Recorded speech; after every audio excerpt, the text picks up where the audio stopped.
Black Myth Wukong has got to be one of the best summer smashes the year 2024. It's definitely Game of the Year.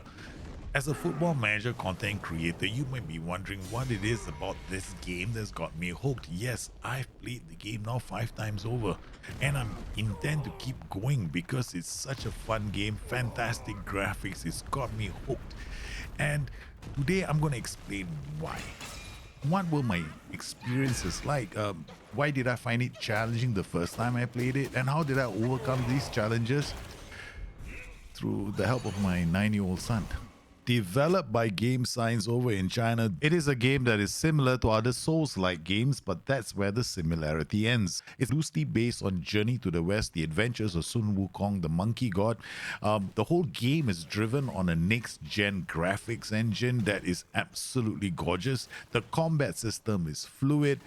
And of course, the bosses are actually kind of tough. And you've got to play the game through multiple levels to actually see it. When you're first starting out the game, you're just getting used to your talent systems. You haven't got all your relics unlocked. You've got this measly armor set, and the bosses are hard to kill. Naturally, some of us struggle at the start, but as you progress through the game, you build your talents up, you unlock some of these relics, and you progressively get stronger. What's interesting about this game is that it has something called NG levels. When you complete one playthrough, that's called an NG. That's a normal game. You finish it the first time around. And each time you keep coming back, well, the bosses, they kind of get tougher. You will go through 3 NG levels, and by then you would have unlocked your full power. And this is interesting. There are 18 relics that you can unlock. Each playthrough only unlocks 6. When you play this game 3 times over, you will unlock every single relic. That's 18 relics. And to top it off, in the final chapter, chapter 6, you'll come across this concept armor that I picked up. And when you start using this concept armor with a certain staff, you will be converting all this defense you get through these relics, converting into attack power, turning this armor set into a beast with Spellbinder. It's a fantastic combination, and this is the interesting thing about the game. You can play the game in different ways. You can use different armor sets to kill the same bosses, and this is what makes the game so fascinating for me.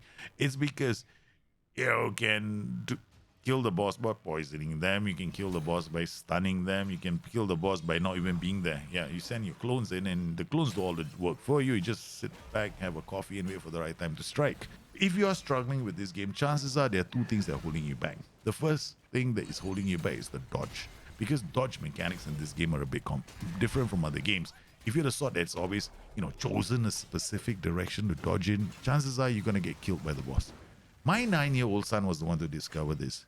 At NG3, he beat a dragon that I couldn't beat because my son decided not to choose a direction to dodge in. He dodged everything the dragon threw at him, and I was amazed at how well he was playing. And I realized that was the reason why I wasn't playing well.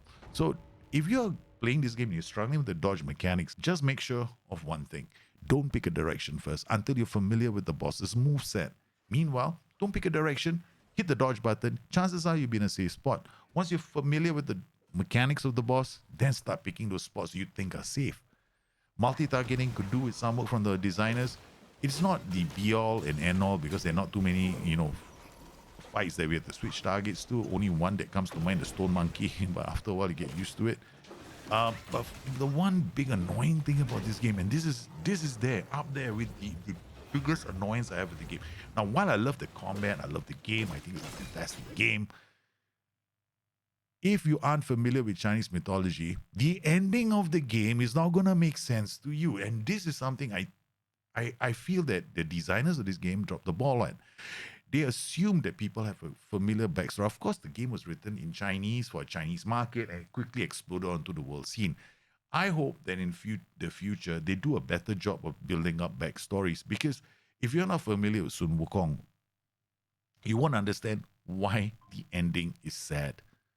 Yes, there are 2 endings to the game anyway. There's a secret ending and a true ending, but you'll find that out if you play the game. I won't spoil the story here.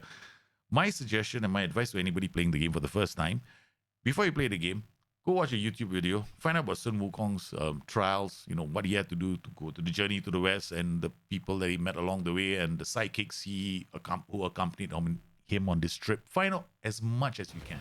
And once you understand the backstory, the game will suddenly take on a new light. And this is where the game becomes fascinating. Now, I have to admit, this is a fantastic game. I'm actually playing on NG5. The combat is exceptional. Some bosses on NG3, I used one strategy to beat that. Here, I've got the Bishui King on NG3. He went down really quickly because, there's a simple strategy that you can use. I mean, he loves being hit. I mean, I got armor that loves being hit. So I built up focus really quickly. I got back-to-back heavy charge attacks and we took him down really fast. And then of course, if you see me streaming, you probably remember I was struggling with the Yaksha King, right? And this was a problem for me for a lot of fights, but then by the time I hit NG3, I've discovered there is a way to take him down really quickly, and it didn't take too much effort, and I used one strategy at NG3. And then in NG5, I discovered there was another way to take him down as well, using the concept armor that I picked up with that fantastic conversion rate from defense to attack. And yes, I decided to hire some friends of mine to come and do all the dirty work. And on top of that, we had a nice big ball to drop on his head. And this boss went down really quickly as well. Now, this is the fascinating thing about the game. The multiple ways that you can play it. And yes, the game does get harder. Yes, NG levels, as the NG levels increase, the difficulty of the game goes up because the boss's health pool goes up. Your health pool stays the same. It's how well you can use the different sets of armor to come up with different strategies. It's not that bad once you learn how to dodge, of course.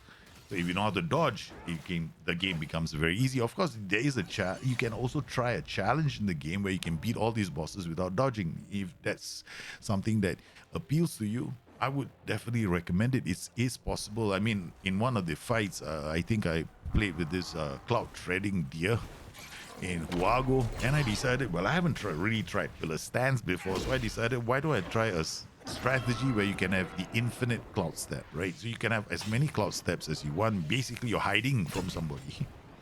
I jumped out on this pillar, hid from this bloody deer for as long as I could, and then hit him in, without him knowing where I was or it knowing where I was. And then finally in the second phase, I was okay. It was okay enough for me to, take a few hits and take him down. It was a really simple strategy, but it works. So there are many, many ways to play the game on higher NG levels. It's the fascinating thing about this game is finding them. So I'm going to go back and try and see how many NG levels it takes before this game finally is too difficult for me to play. Because it's a game that is probably one of the best I played in a long time, especially when it comes to combat. I hope you enjoyed today's video and had fun. I look forward to hearing your comments on this video. And yes, I might bring you other Wukong videos that are particularly hilarious, especially those that, you see me dying endlessly. If you want to see me dying endlessly, catch me on Twitch. I'll see you guys again really soon. You guys stay safe, take care of yourselves. I'll see you again soon. I just said that twice. Bye.